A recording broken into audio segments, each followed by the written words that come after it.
Doctor Dwarka Prasad. दोस्तों, मैं मनोवैज्ञानिक सलाहकार, एक लाइफ कोच हूं। दोस्तों, आज हम एक ऐसी पैंडेमिक प्रॉब्लम को फेस कर रहे हैं जो जिसकी हमें उम्मीद नहीं थी, जिसकी हमें बिल्कुल उम्मीद नहीं थी। और क्योंकि हम लास्ट ईयर इसको झेल चुके हैं, देख चुके हैं, अब हमें स्वीकार ये करना है कि हम केवल अकेले इससे नहीं जूझ रहे हैं।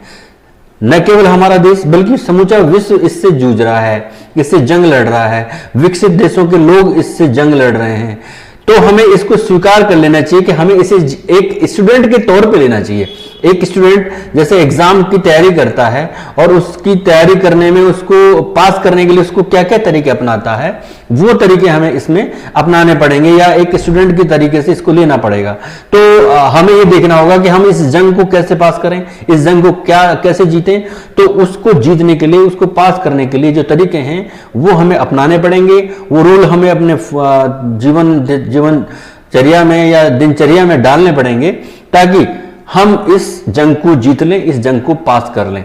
ये आप अच्छे से जानते हो, इस कोरोना जैसी पैंडेमिक प्रॉब्लम का ये दूसरा साल है, दूसरे बार ये दूसरी वेव है, जिसकी हम बहुत से लोगों को उम्मीद नहीं थी कि इसकी दूसरी वेव आएगी तो इतनी इस तरीके से आएगी, इस रूप में आएगी। तो इसकी हमें कतई उम्मीद नहीं थी, लेकिन अब आ गई है। तो हमें एक स्टूडेंट की तरह, एक सोल्जर की तरह इससे जीतने की पूरी क्षमता रखनी है, पूरे नियम कायदों का पालन करना है। तो अगर हम इसके नियम कायदों का पालन करेंगे तो दोस्तों इस जंग को जीत जाएंगे। ये कोई ऐसी प्रॉब्लम नहीं है जिसको कोई व्यक्ति जीत ना सके, बस उसको पूरी मेंटली और फिजिकली इस नियम कायदों को फॉलो करना पड़ेगा। दोस्तों, पहली बात जो मैं फर्स्ट थिंग कि मेरे दिमाग में जो है और जो मैं आप तक शेयर करना चाहता हूं, आपसे शेयर करना चाहता हूं, वो ये है कि ये बीमारी जब लास्ट ईयर आई थी तो इसके बारे में जितना अधिक जानकारी, जितनी अधिक हमें नॉलेज लोगों से मिली, मीडिया से मिली या सोशल मीडिया से, जिस भी तरह के प्लेटफॉर्म थे उनसे मिली, वो हमने जुटा ली। उसके बाद इसके बचाव के तरीके भी आ गए, इससे बचने के तरीके भी आ गए, वो भी हमने जुटा लिए। तो अब हमें पहला जो काम करना है वो ये करना है कि इस सेकंड वेव में भी अगर यह हमको आ रही है, दोबारा परेशान कर रही है, तो हमें एक सोल्जर के तरीके से इसका सामना करना है, इससे बचाव के तरीके अपनाने हैं। न कि ध्यान देना, न कि इसकी जानकारी को कहीं से प्राप्त करना है, बहुत अधिक मात्रा में जानकारी जुटानी है या बहुत अधिक जानकारी डिलीवर करनी है। जितना एक्सेस अमाउंट इसका हमारे दिमाग में हम डालते जाएंगे, उतना ही हमारे लिए कई सारी मानसिक प्रॉब्लम को या मेंटल प्रॉब्लम्स को जन्म देने का या उत्पन्न करने का हम काम करते चले जाएंगे। तो हमारी पहली कोशिश ये होनी चाहिए कि हम इसका जितनी जानकारी थी वो बहुत है, वहां तक हमें रहने दें। हम इसको किसी भी तरीके में, चाहे वो सोशल मीडिया हो, चाहे वो मीडिया हो, चाहे वो न्यूज़पेपर हो, चाहे वो दोस्तों की तरह से जानकारी हो या हमारे व्हाट्सएप फेसबुक पे आने वाली जानकारी हो, जनरली ये एक सबसे बड़ी प्रॉब्लम हो गई कि ये हमारे पास पड़े रहते हैं, हम खोल लेते हैं और जो कुछ भी सनसनीखेज प्रॉब्लम चीजें आती हैं उनको दिमाग हमारा जो है, अनकॉन्शियस माइंड जो है, वो उन चीजों को बहुत अच्छे से मजे से पढ़ना चाहता है, सोचना चाहता है। तो हमको इससे बचना है।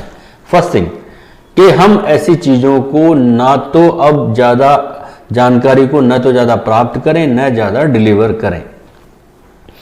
सेकंड थिंग इज कि ये जब हम काम बंद कर देंगे तो हमारे पास बहुत सा समय खाली बचेगा, क्योंकि ये अब जो समय, कुछ समय ऐसा आ रहा है जहां भारत में बहुत से स्टेट जो है वो उन्होंने लॉकडाउन फिर से लगाया है। तो इस लॉकडाउन के पीरियड में हम फिर एकांतवास का या अकेलेपन का जीवन जी रहे हैं। तो इस एक अकेलेपन के टाइम में हमें ऐसे काम करने चाहिए जो हमारी हॉबीज में थे, जो हमारी क्रिएटिव एक्टिविटीज में शामिल थे और जिन्हें हम पूरा नहीं कर पा रहे थे, जिन्हें हम कर भी लें तो हमें बड़ा अच्छा, जिन्हें हम करते हैं तो हमें बड़ा अच्छा फील होता है। अब ये हर व्यक्ति में अलग अलग होते हैं, कोई सिंगिंग करके खुश होता है, कोई राइटिंग करके खुश होता है, कोई किस तरह खुश होता है। तो हर व्यक्ति में हर तरह की अलग अलग तरह की एक क्रिएटिव एक्टिविटीज करने की इच्छा होती है, वो उसे करनी चाहिए ताकि वो अपने इस खाली समय में, क्योंकि खाली समय खाली दिमाग, ये सब हमारे लिए नुकसानदेह रहते हैं। तो हमें कुछ ना कुछ करते रहना चाहिए। अगर हम ऑफिशियली नहीं जा पा रहे हैं, काम नहीं कर पा रहे हैं, तो हमें हमारा जो रूटीन टाइम है वो वैसा ही होना चाहिए जैसे हम ऑफिस जा रहे हैं, उसी टाइम पे हमें उठना चाहिए, उसी टाइम हमारा अलग तरह का एक रूम सेट कर लेना चाहिए, वहाँ हमें बैठना चाहिए और हमें हमारा काम करना चाहिए और एक्स्ट्रा जो एक्टिविटीज़ हैं वो वहीं पर करनी चाहिए। उसके बाद कुछ कुछ ब्रेक्स टाइम देना चाहिए ताकि हम आकर के फैमिली के साथ वो बिता सकें। इस तरह हमारे रूटीन को हमें बनाना चाहिए। दोस्तों, अगर हम 2-3 चीज़ों से बचने का प्रयास करेंगे, ये साइकोलॉजिकल चीज़ें हैं जो मैं आपको बताना चाह रहा हूँ। अगर हम जानकारी इसके बारे में ज़्यादा जुटाएंगे, अगर हम इसके बारे में कहीं से भी और अधिक जानकारियां जुटाने का प्रयास करेंगे, तो मैं आपको बता देता हूं कि एक मनोवैज्ञानिक सत्य ये भी है जो रिसर्च के बाद आया है और बहुत ही कड़वा और बहुत ही सही ट्रुथ ये है कि जितनी भी जानकारी हम हमारे माइंड में, हमारे ब्रेन में डालेंगे, जिस भी बात की, जिस भी चीज की, जिस भी थॉट की, जिस भी प्रॉब्लम की, अगर आप अच्छी चीज़ों की डालेंगे तो हमारा दिमाग वैसा ही अच्छा काम करने लगेगा। अगर हम किसी डिजीज़ की, डिसऑर्डर की जानकारी डालने लगेंगे तो दिमाग वैसा ही रिएक्ट करने लगेगा। धीरे धीरे वैसे ही हमारे जो न्यूरोट्रांसमीटर है वो हमारे बिहेवियर में आने लगेंगे, दिखने लगेंगे और सिम्टम्स के रूप में कन्वर्ट कर देंगे। एक स्थिति आएगी कि वो सब चीज़ें हमारे सिम्टम्स में दिखने लगेगी। आप इसी से अंदाज़ा लगाइए कि हमारे ब्रेन कितना पावरफुल है कि जब एक थॉट को बिहेवियर में और बिहेवियर को सिम्टम्स में कन्वर्ट कर सकता है तो वो सिम्टम्स को भी नॉर्मल कर सकता है, उस बीमारी को जड़ से, रूट से खत्म कर सकता है। तो हम ऐसे विचार को एक्सेस अमाउंट में ना डालें जो हमारे दिमाग में नेगेटिविटी लाए। ये सेकंड जो काम है हमें करना चाहिए। जहां तक हम बात करें एक मनोवैज्ञानिक इफेक्ट्स में क्या क्या आ सकते हैं, क्योंकि ये पेंडेमिक प्रॉब्लम है और दूसरी वेव है, बहुत से लोग इसमें जानकारी पहले भी जान चुके थे और अभी भी जान रहे हैं। तो मैं आपको बता देता हूं कि अगर आप एक्सेस अमाउंट में इसको डालेंगे माइंड में, ब्रेन में, तो आप में डर आएगा, बेचैनी आएगी, आप में फ्रस्ट्रेशन आ जाएगा, आप में डिप्रेशन आ जाएगा, हताशा आ जाएगी। ये सब चीजें जब पैदा होने लगता है ब्रेन में तो हमारा इम्यून सिस्टम या हमारी इम्यूनिटी जो पावर होती है वो बिगड़ने लगती है और जब बिगड़ने लगती है तो हम बहुत से बीमारियों को फिर जो है लड़ने के लायक नहीं रहते हैं हमारी बॉडी। तो हम उनसे तुरंत उन प्रॉब्लम्स को फिर हमारे में आने लगती हैं। तो हमको डर हावी नहीं होने देना है। हमको अच्छे से पता है कोरोना आ चुका है, हमको एक सोल्जर की तरह, हमें एक स्टूडेंट की तरह हमें इससे बचने के तरीके क्या हैं उनको फॉलो करना है। अब बचने के जो तरीके हैं, जो गाइडलाइन है, वो हमारे साइंटिस्ट हैं, वो हमारे डॉक्टर्स हैं, उन्होंने बहुत अच्छे से बता दिया है। और आप ये भी कर सकते हैं कि आप एक पर्टिकुलर चैनल या पर्टिकुलर न्यूज़, जहां से आप न्यूज़ डेली सुनते हैं, देखते हैं, वो देखें।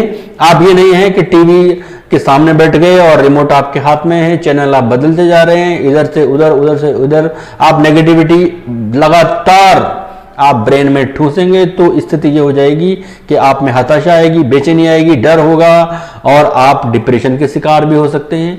तो ये सब चीजें जब हो जाएगी तो इम्यून सिस्टम तो अपने आप कमजोर हो ही जाएगा। तो आप एक सोल्जर की तरह देखिए कि भाई जो भी है समस्या है, अब हमें तो बचने के क्या क्या करने हैं। तो बचने के बहुत से ऐसे तरीके हमारे डॉक्टर्स ने अवेलेबल कराए, उन रूल्स को हमको फॉलो करना है कि हमें मास्क पहनना है, दूर रहना है सामने वाले व्यक्ति से। मन बहुत चंचल है, आप ध्यान दीजिएगा कि मन बहुत चंचल है और इस चंचल मन की वजह से हम बाहर भीड़ में जाने की सोचते हैं, हम बाहर खाने की सोचते हैं, हम लोगों को या कॉलोनी के पास के 2-4 लोगों से मिलने की सोचते हैं कि यहाँ कोई नहीं देखने आ रहा, यहाँ कोई हमारे को मास्क की जरूरत नहीं है। तो ये सब चीज़ें हमें दिमाग में बिल्कुल, ये हमें सोल्जर बनने से या एग्जामिनर की एक स्टूडेंट जो एग्जाम देने वाला होता है उसकी तरह का बिहेव करने से रोकती हैं।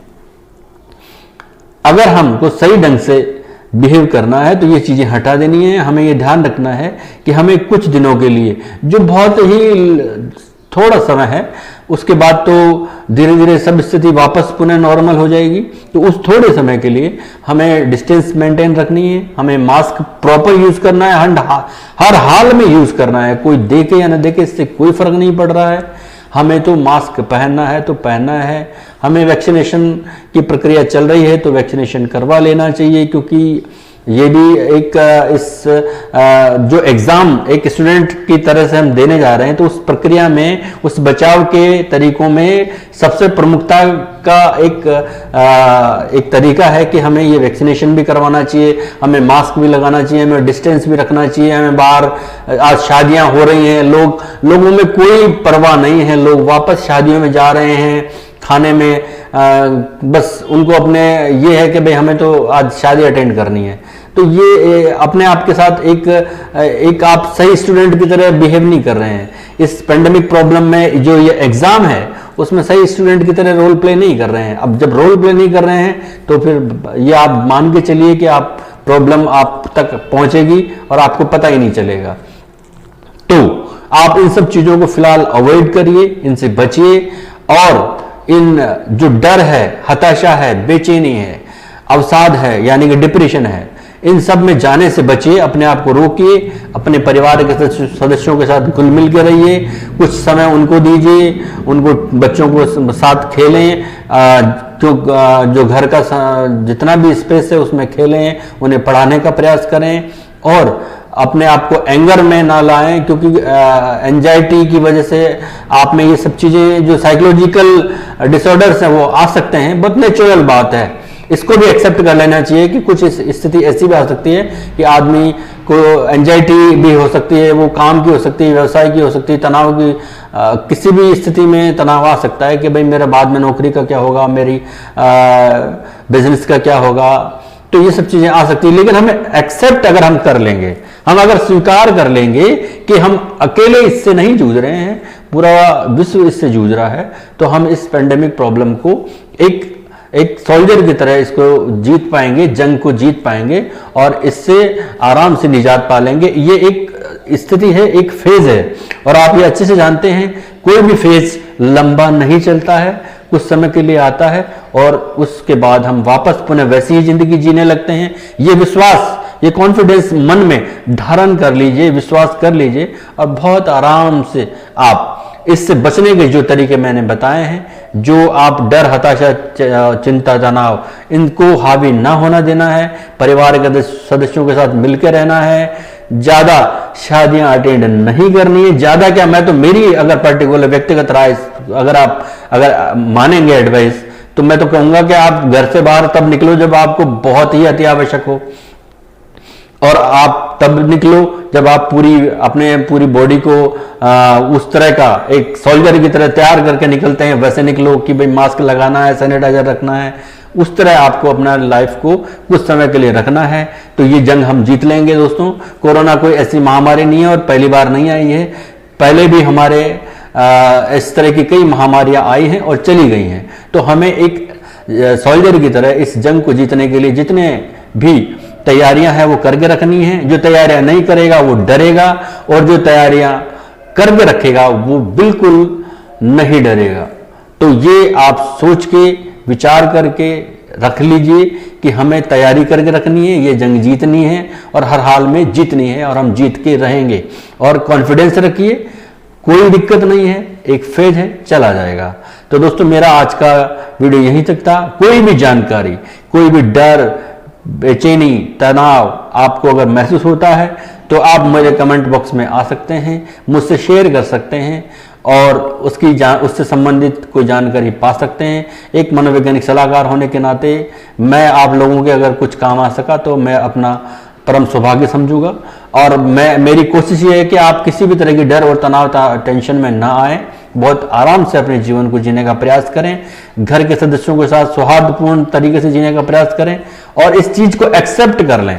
जब तक हम एक्सेप्ट नहीं करेंगे तब तक इस प्रॉब्लम से निजात पाने में हमें थोड़ा सा मेंटली प्रेशर फील आएगा, स्ट्रेस फील आएगा, तो इस स्ट्रेस को फील ना करें। इसके लिए बेहद जरूरी है कि हम इसे एक्सेप्ट कर लें और पूरी तैयारी कर लें कि हमें ये जंग जीतनी है तो जीतनी ही है। थैंक यू वेरी मच दोस्तों, धन्यवाद, शुक्रिया।